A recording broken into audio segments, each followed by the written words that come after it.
Greetings to you, our listener. We are delighted to share this sermon preached at Mamlaka Hill Chapel's Deeper Bible Study. As you listen, open your heart to the timeless wisdom found in Scripture. Our prayer is that this sermon will be a source of encouragement, growth, and a deepening of your relationship with Jesus. Without much further ado, here is this week's sermon.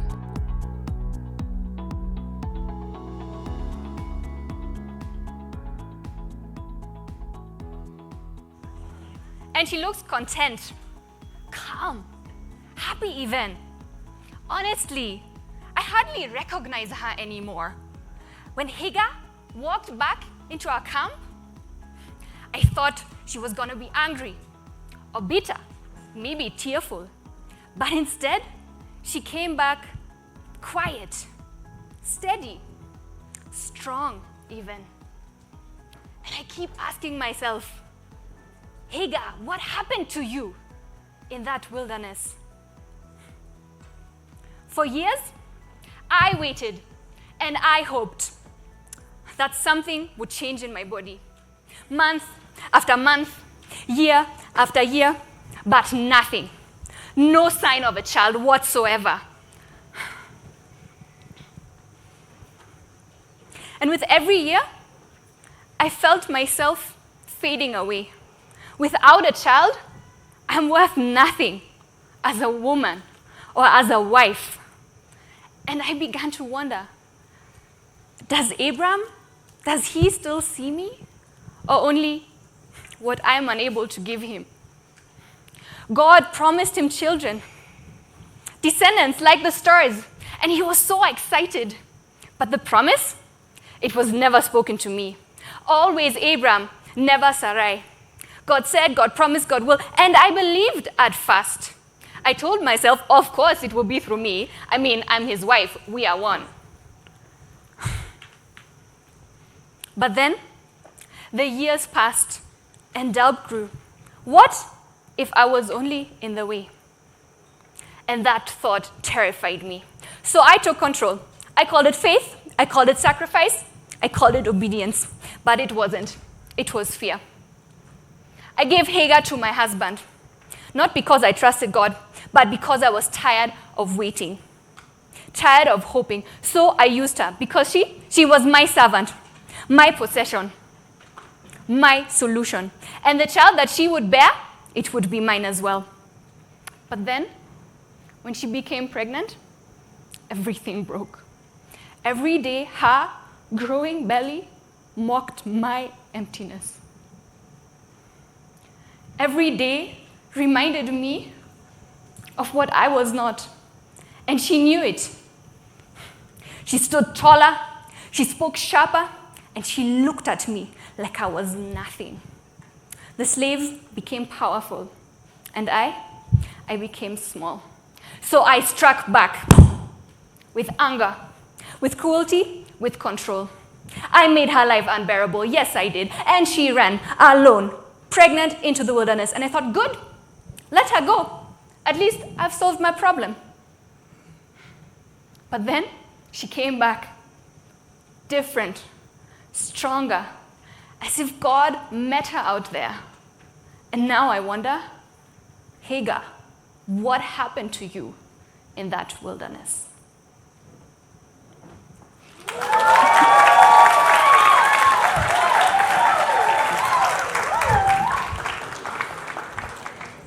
Okay, let me remove the data so that the change in scene will be.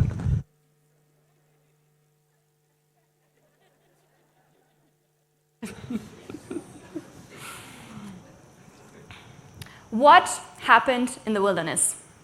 That's the question Sarai is asking. And that's the question that I want to answer for us today. And as we do so, I hope that we can actually answer another question that I think Sarai should be asking. And that is the question, how does God want to meet me in my wilderness? The main point of today's sermon will be, in the wilderness, God hears, sees, and saves. In the wilderness, God hears, sees, and saves. We'll walk through the text together. I don't really have points today. I've just divided the text into partitions, and I've given them a heading, but it's not really points. But we're starting with Genesis 16, verse 1, the problem. There it reads, "Now Sarai, Abram's wife, had borne him no children. She had a female Egyptian servant whose name was Hagar." The first half of this verse sets up the problem that is going to shape the whole storyline of this chapter. Sarai had borne no children. She was barren. And in fact, this is one of the first things we learned about her when she was first introduced to us in Genesis chapter 11. And not being able to bear children was a serious issue in her cultural context. Children were important in many ways, and to some extent, I believe that even reflects our own culture nowadays.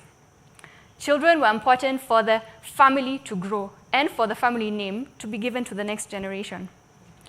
If you owned something, you needed an heir to pass it on to the next generation so that what you owned wouldn't get lost. But also, if we get old, it's good to have children who are able to provide and care for us. So children, they were really important. And infertility was often blamed only on the women, sometimes even seen as a curse from God. And that's the predicament of Sarai. And her situation, I feel, is made even more complicated by the fact that God has promised her husband to have many, many children. I think that heightened the expectation by a whole lot. So that's the first half of the verse, already setting us up for everything that's to come. And the second half now introduces us to the solution, the character of Hagar, or at least the solution that Sarai thought Hagar would be able to provide.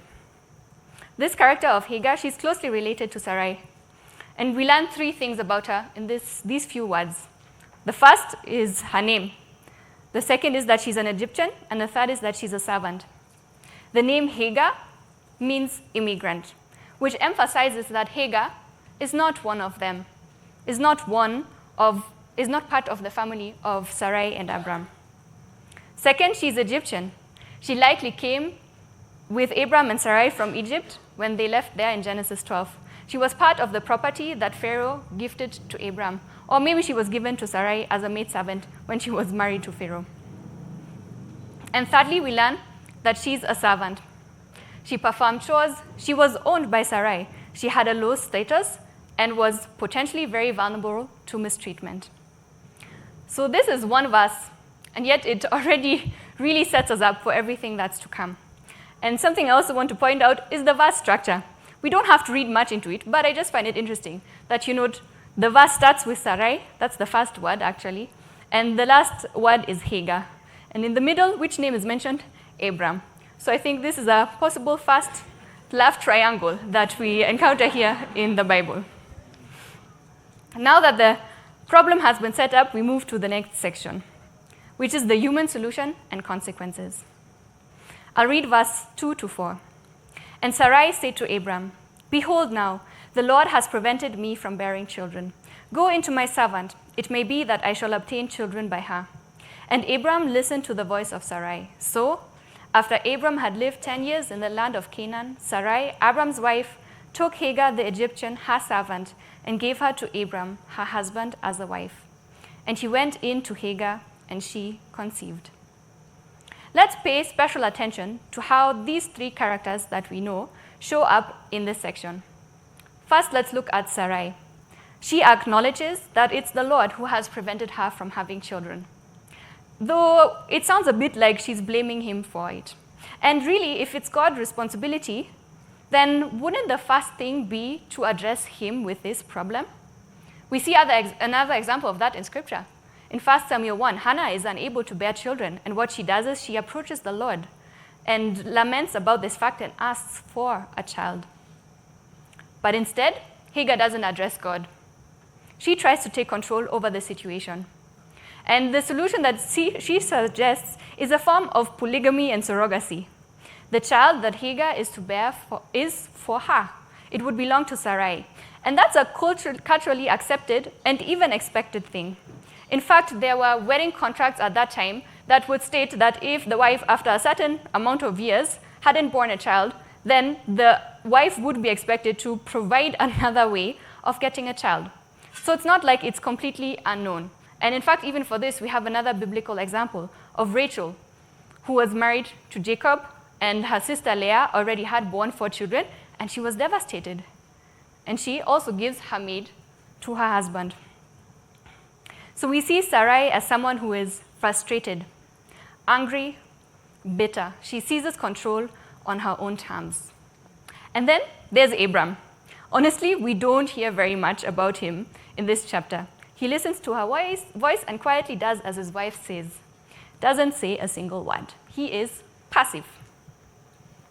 Then there's Hagar. Hagar doesn't have a say. Decisions are made for her instead of with her.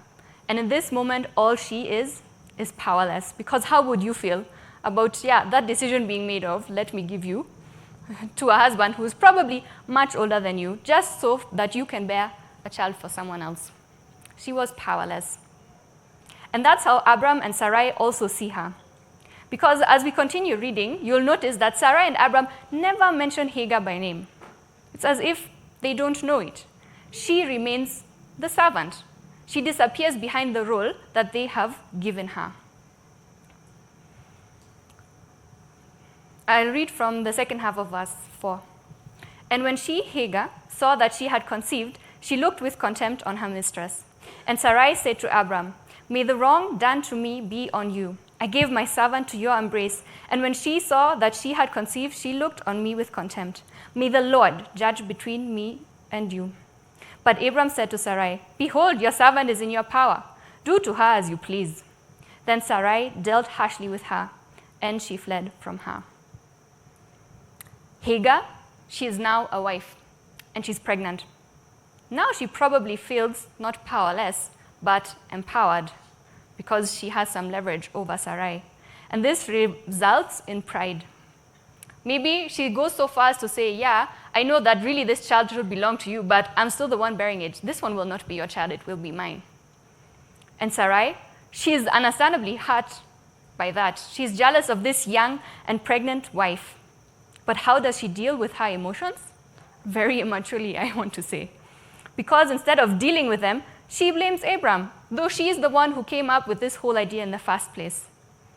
So we see again her bitterness and her anger. She even calls on God to judge between them, when clearly it was her who initiated all that.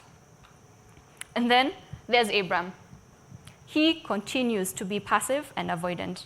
He puts all responsibility back on Sarai, like he was not even there in the whole making of this child, yet we know he definitely was.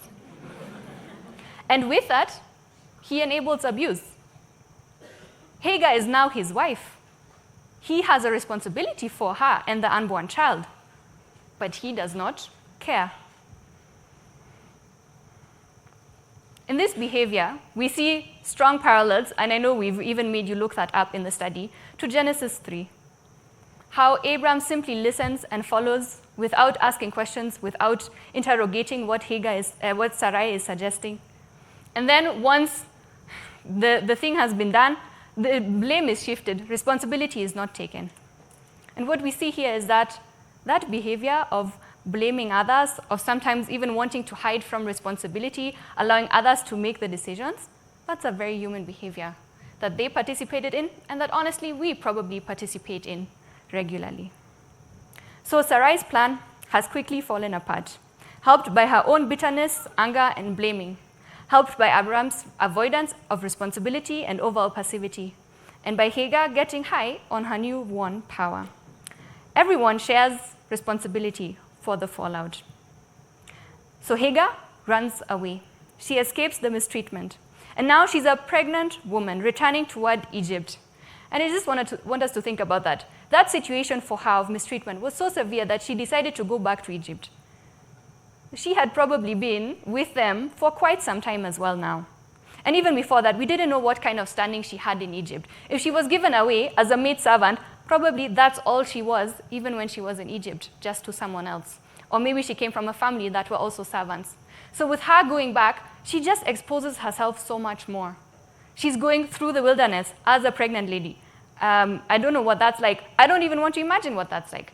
And she's going to a place that she doesn't even know where exactly is it, and how am I going to be received there.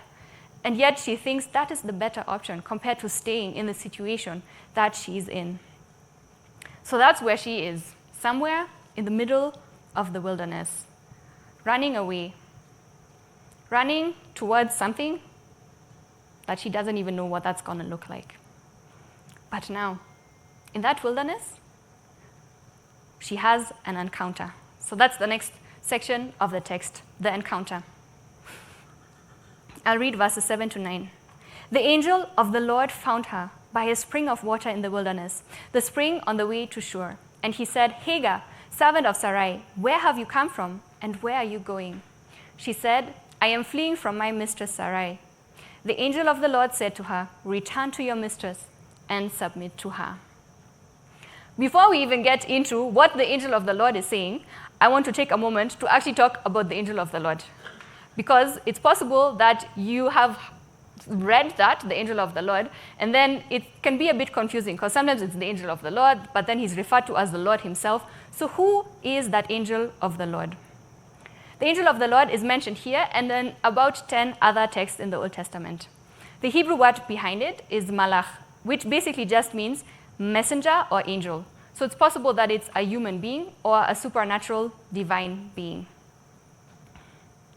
And back then, let's remember that first they didn't have letters, they didn't have phones, they didn't have any of those ways of communicating. So they used messengers if they had really important messages that needed to be brought across. A messenger would represent a particular person, the sender of the message, and also the authority of that person. And when they would go deliver the message, whatever was said to them, they would bring it back to the person that had sent them. So the angel of the Lord is basically just that, a messenger. But because he represents the person in that moment, he is sometimes also addressed as the Lord. And even the angel himself, sometimes he'll speak in first person as if he's the Lord himself, and sometimes he'll speak in third person about the Lord. So it can be a bit confusing. But really, the angel is a messenger, but because he's representing the sender, he gets really closely identified with that person. So the angel is not God, but acts on God's behalf, and everything he does can still be attributed to God. So this is the angel of the Lord. And what do we see him do here? He seeks out Hagar. And the first word that he says is actually her name. It's Hagar. Yes, he acknowledges her role as a servant right after that, but the first thing he calls her is Hagar, a woman that by the people that owned her was not acknowledged as a person, but only as a role. She's lost somewhere in the wilderness, and she's approached by a being that knows her name. She's a servant, and that she's a foreigner. She's pregnant and alone, and probably she grew up with a different faith, actually. She's definitely outside of the covenant, and yet here is God and approaches her and knows her name. And not just that, yes, he sees her as the person that she is, but he shows even interest in her. He asks, where have you come from, and where are you going? Despite Hagar being all those things, a foreigner, a woman, pregnant, alone, she is fully seen by the angel of the Lord. And Hagar answers to the questions that the angel of the Lord poses. She says she's running away from her mistress. And the angel, the first thing he does is not show compassion. He's like, actually, go back. I don't know. It's not the nicest. And I know we had a bit of a discussion on the group about that. But why I think the angel sends her back is that he knows that is still the safest place for her to be. We've outlined that on her way to Egypt, she didn't know where she was going. She didn't know how she would be received. Yes, she is mistreated where she is, and I don't think the angel of the Lord is condoning the mistreatment, but he's like, this child belongs to the person that you're running away from. Go back there. This is still where your child belongs for now. Go there. This is the safest place you can be. But because he knows that probably it's still a hard thing to hear, he does go on and encourages her. The angel of the Lord also said to her, I will surely multiply your offspring so that they cannot be numbered for multitude. And the angel of the Lord said to her, Behold, you are pregnant and shall bear a son. You shall call his name Ishmael, because the Lord has listened to your affliction. He shall be a wild donkey of a man, his hand against everyone, and everyone's hand against him. And he shall dwell over against all his kinsmen. So yeah, the angel of the Lord knows this is a hard thing for her to hear, to go back. But he gives her a promise, the promise of multiplication of her offspring. And this blessing is distinct from the covenant promises that God had given to Abram. But yet this promise is also still a part of that because it's Abram. Abram is the father, and the multiplication will happen through him. And that same promise is also repeated in Genesis 17 and 21. But at the same time, I think as much as it's closely aligned with the promise that was given to Abram, it also echoes the blessing upon all of creation. Because God did say, go and multiply. And that was a blessing that God gave. So even that is echoing in there. And what we see here is that God's blessing remains on those outside of the direct covenant promises. Whether it be Hagar or anyone else, there are certain blessings that God has given to the whole of humanity. So now she will have a son who will have a lot of offspring. And this son will be called Ishmael, which means God hears. And what did God hear? Why is he called Ishmael? So Hagar had been in the wilderness. She was running away. But actually, we don't read about her crying out or praying to God. Yet God hears her affliction, even without her explicit prayer. This reminds me of Genesis 4, where we hear that the blood cried out to God. God is always aware of injustice and affliction. He doesn't need us to ask him to pay attention to it. The affliction itself cries out to him. He's always aware. And that's why this son is called Ishmael, because God had her. Not her cry, not her prayer, but the affliction itself. That's what he had. And now this son, who will he be? He will be a wild donkey of a man. I don't know if this promise was made to any of your children. I don't know. I know people wonder, what exactly does this mean? I tried to research wild donkeys at that time, and honestly, the only thing I was able to find is that they were not able to be domesticated, which already is basically the definition of wild. So I don't know if we've learned much there. But really, it means that he will be a free man. He will be free. He will be independent. He will not be enslaved like Hagar and maybe even Hagar's family before her. And that is something that gives her hope. It's something different that are to be expected for all the generations after her. And that's usually what parents want. They want their children to do better than themselves. That's why they work hard. And here I think that gives her hope, because she knows at least my son will not be a servant. And then there's this interesting phrase of his hand will be against everyone and everyone's hand against him. So I have a proposition here. You can just listen to me and see whether you want to follow or not follow. But another way of reading it or translating it is actually that it says, and everyone's hand will be with him. And so his hand will be with everyone, and everyone's hand will be with him. That's another way of reading it. And yes, it's different because most of the translations say the against part. But what I want to build my case on is that actually how the Ishmaelites show up in the rest of the Bible, which honestly is not very much. But the one time where they do show up is in the story of Joseph, because they are the ones who are buying Joseph from his brothers. And that is because they were traders. Now, if you're traders, yes, you're probably a bit wild, you're moving in between places. But also to do trade well, it's useful if you're not on bad terms with everyone, but actually on good terms. So that's how I would propose that maybe this can be read differently. That this is about the Ishmaelites being traders, yes, moving around a lot, but having favor with the people around them.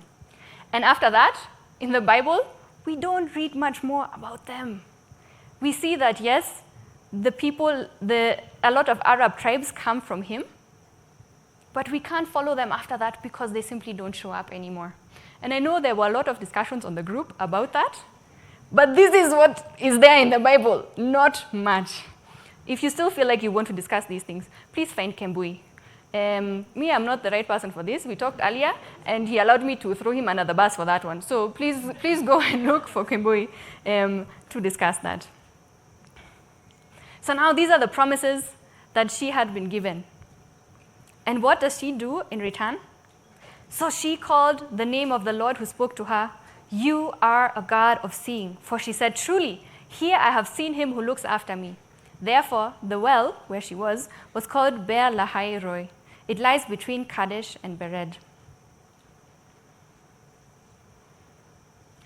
Hagar also doesn't speak very much in this chapter. She only speaks with the angel. That's where she matters. She replies, she's running away from her mistress. And then we see her speaking here. And if someone only speaks very little in a chapter, then it usually means it might be good to pay attention. And what she says here is that you are a God of seeing, or a God who sees me. For her, again, this must have been a great thing. She's vulnerable, a foreigner, a servant, invisible. She doesn't matter to the people around her. But here is a God who knows her name, who seeks her out, who's interested in her, who gives her hope and a promise for the future. He is a God who sees her in all of that. But the thing is, it's not just about her being seen, but also her realizing who is the one that has seen her. El Roi, a God who sees me. And she says, "Truly, I have seen him who looks after me." Again, their translation is a bit unclear. Some people phrase it as a question, like the ASV, there's like, "Have I even here looked after him that sees me?" Or in the CSB, "You are El Roi," for she said, "In this place, have I actually seen the one who sees me?" So maybe she's not even sure what has happened to her here. But what we can be sure of is that she realizes that this is a deeply personal experience for her. And the well that was there gets called Beer Lahai Roi, the well of the living one who sees me. The well becomes a testimony of the personal encounter that Hagar had with God there. And then she returns to Abram and Sarai. That's the last section of the text, the return. And Hagar bore Abram a son, and Abram called the name of his son, whom Hagar bore, Ishmael. Abram was 86 years old when Hagar bore Ishmael to Abram. This is how the story ends. Hagar has returned to her mistress and her master, returned to those who don't see her. She is not liberated from her situation, but she now has the strength to go on through her hardship, to survive because of her encounter with God and the experience of being seen by him. And the child that is born to Hagar and Abram, because Sarai does not show up at this point in the text. She's absent, even though this was her plan. Now, how do we judge the whole situation of this chapter, what Sarai did? Because I feel there's a bit of tension. It was a culturally accepted practice, but clearly Sarai's motivation behind it wasn't the right one. There was a lack of faith, of prayer, and personal responsibility evident in how she went about it. And still, I will say, this is not necessarily a mistake. Because the thing with us human beings is that we have a lot of ways of creating obstacles for God, okay? But those obstacles never interfere with the plan that God has. Human desire to control situations often worsens the outcome. Yes, we create obstacles for God. But the thing is, and this is a quote from John Walton, he says, "With God, there are no dead ends, only training grounds." This is a situation that went badly, really badly, and shouldn't have happened. And at the same time, it's not the end. Because God is not like, you've done one thing that wasn't ideal. Yeah, maybe it's even accepted in your culture, but your motivation was definitely off. Now I'm done with you. He's like, no, that's not a dead end. That's a training ground, because there's something here that you can learn about yourself and about me in this situation. We started this sermon with Sarai's question. What happened to Hagar in the wilderness? And I think we've been able to answer that. She was seen, she was heard. But there's another question that I proposed Sarai should be asking, and that is, how does God want to meet me in my wilderness? Because I believe that the God who found Hagar is still looking for Sarai. In this story, we see two very different kinds of wilderness, Hagar's and Sarai's. Hagar's wilderness is visible. She's mistreated, she's powerless, she's pregnant and alone, she's running through the desert. Her suffering is obvious. And because she has nothing, it is easier for her to be vulnerable and meet God in the process. But Sarai is also in a wilderness, emotionally and spiritually. She lives with unfulfilled promises, long-term disappointment, public and private shame, fear of being forgotten, fear of being replaced. And she's able to acknowledge God's sovereignty, and she knows that He's active and there, but she only speaks about Him, not to Him. We don't see her pray or lament or cry out to God. In her misery, she constantly looks outward, not inward. She blames God, she blames Abram, and she punishes Hagar. Sarai manages, controls, and tries to fix things herself. And in this chapter, this leads to her never meeting God. She is in a wilderness, not because God is absent, but because of her own resistance. Hagar is in a wilderness caused mostly by external factors. Sarai's wilderness also started with external factors because she can't do anything about the fact that she is barren. But she has found comfort in being stuck in an internal wilderness where anger and bitterness are her go-to response to things. And yet, I think both of these women were probably asking the same questions. Does anyone see me? Does anyone hear me? Does anyone know what it feels like to go through what I'm going through? Does my life still matter? Have I been forgotten? Am I still valuable? Both Hagar and Sarai needed the same thing. They needed to be heard and seen. Hagar encounters God, and He hears and sees her. He gives her a promise and guidance. This enables her to go back and helps her to survive. Sarai does not meet God here, not because God is absent, but because she is guarded. She is too busy fixing, blaming, and controlling to be vulnerable. So she might have missed the opportunity to encounter God. What does this mean for us? Sometimes we end up in the wilderness because of what is done to us. You got fired without any good reason.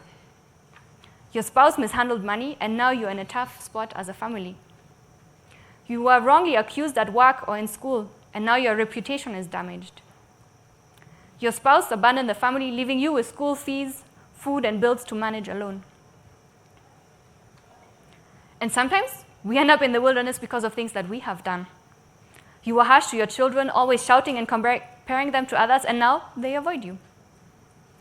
You ignored your spouse for years, focused only on work or phone, and now the marriage might have turned cold. You were dishonest at work, took shortcuts, and maybe lost your job in the process. There are a million things that could happen in our lives, and we know it. And often it's even a mix. It's not easy to say it's only external factors, it's only internal factors. Life is way more complex. And we do live in a world where relationships and systems generally are broken. And life is always uncertain, so that even just only adds to the mix. But still, most of the time it's easier you can tell, is this more caused by others or is this caused by you? But even for you, no matter what your situation of wilderness is, if you got yourself into it or you got pushed into it, the same way that God heard and saw Hagar, He still seeks people out. He still seeks you out. He hears and He sees you in your affliction and with your heavy heart, whether you're able to put it into words already or not. There is someone who sees you in your pain and in your brokenness. Your visible pain, your hidden fear, your exhaustion, your disappointment, your control, your shame, your sin. But are you willing to be seen by Him and to see Him as well? Because yes, if we are in a situation like Hagar, where our wilderness was mostly caused by other people, it can sometimes feel easier because we can say, that wasn't my fault. I didn't choose it. I was hurt. And God meets us there. But if we're in a situation like Sarai, where we help create our own wilderness, it is much, much harder. Because now we must first face ourselves, our pride, our fear, our selfishness, our sin. We must admit, I played a part in this. I made choices that hurt others. I ran ahead of God. But even there, God wants to meet each and every one of us. And in Jesus, God even goes further. He does not only see and hear us, he enters into our suffering. He experienced the wilderness himself. And at the cross, he took something even heavier. He carried all of our sin. Every lie, every betrayal, every act of pride, every selfish choice, whether committed by us or against us, he carried it. On the cross, he entered the deepest wilderness to prove that wilderness does not have the last word. And now, whether you are like Hagar, wounded by others, or like Sarai, humbled by your own failures, the invitation is the same. Come. Let him see you and save you. He helps us not merely endure life until the next hardship, he conquers affliction itself.